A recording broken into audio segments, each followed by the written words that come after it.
ఆర్మూరు ఈ ప్రాంతంలో మీ నిజామాబాద్ ప్రాంతంలో హర్యానా పంజాబ్ రైతులకు ఎట్లయితే ఆత్మ గౌరవం కోసం ఆఖరి శ్వాస వరకు కొట్లాడతారో ఈ ఆర్మూరు ప్రాంత రైతులు కూడా అదే పౌరుషంతో కొట్లాడే వాళ్ళు. అందుకే ఇవాళ మీకందరికీ నేను ఒక్క మాట చెప్పదలుచుకున్నా. మీ సమస్యలు పరిష్కరించాలన్నా, మీ పసుపు బోర్డు మీకు రావాలన్నా, మీ చక్కెర కర్మాగారం తొందరలోనే తెరుచుకోవాలన్నా పెద్దలు జీవన్ రెడ్డి గారు పార్లమెంటుకు ఎన్నిక కావాలి. ఆల్రెడీ శ్రీధర్ బాబు గారు జీవన్ రెడ్డి గారి నేతృత్వంలో సుదర్శన్ రెడ్డి గారితో సహా కలిపి మంత్రివర్గ ఉపసంఘాన్ని వేసి చక్కెర కర్మాగారాన్ని తెరవడానికి ఇవాళ 42 కోట్ల రూపాయలు బ్యాంకుకు చెల్లించి ఎన్నికల కోడైన ఎంబడే మీ ప్రాంతంలో ఉండే చక్కెర రైతులను, చెరుకు రైతులను ఆదుకునే బాధ్యత మన ప్రభుత్వం తీసుకున్నది.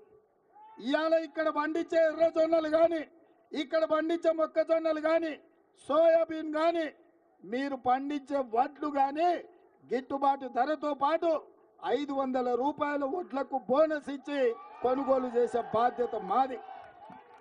నిన్న మన చంద్రశేఖరరావు అన్నాడు, రైతు బంధు పడతలేదు, రైతు బంధు వస్తలేదు అని. నేను చెప్పిన మే 9 తారీఖు లోపల రైతు బంధు వేసే బాధ్యత నాది. రైతు బంధు వేస్తా, అమరవీరుల స్తూపం దగ్గర 9 తారీఖు లోపల వేయకపోతే నేను ముక్కు నేలకు రాస్తా, వేస్తే నువ్వు రాస్తావా అని సవాలు విసిరిన.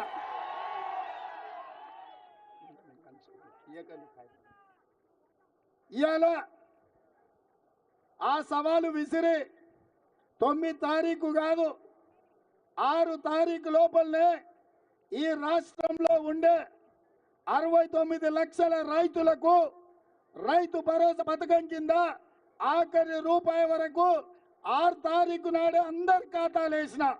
ఇవాళ చంద్రశేఖరరావు నేను అడుగుతున్నా, నీకు సిగ్గుమానం ఉంటే రా అమరవీరుల స్తూపం దగ్గరికి, లేకపోతే ఆర్మూరు అంబేద్కర్ చౌరస్తలకు రా.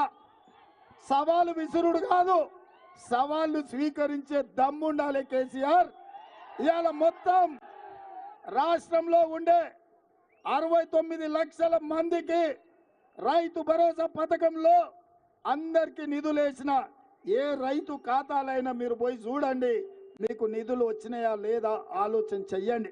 అందుకే ఇవాళ చంద్రశేఖరరావుని అడుగుతున్నా, రా అమరవీరుల స్తూపం దగ్గరికి ముక్కు నేలకు రాయనికని నేను అడుగుతున్నా. నేను ఇంకో మాట కూడా చెప్పదలుచుకున్నా, సిగ్గులేనోడు చంద్రశేఖరరావు ముక్కు నేలకు రాస్తాడు, ఎందుకంటే ముక్కింత పొడుగుంది రాస్తే పోయేదే ఉంది అనుకుంటాడు. అందుకే నేను చెప్పదలుచుకున్న ఆర్మూరు రైతాంగానికి, మీ అన్న, మీ సోదరుడు, మీ రేవంత్ అన్న, మీ తమ్ముడు మాట ఇస్తే మాట కోసం తల తెగి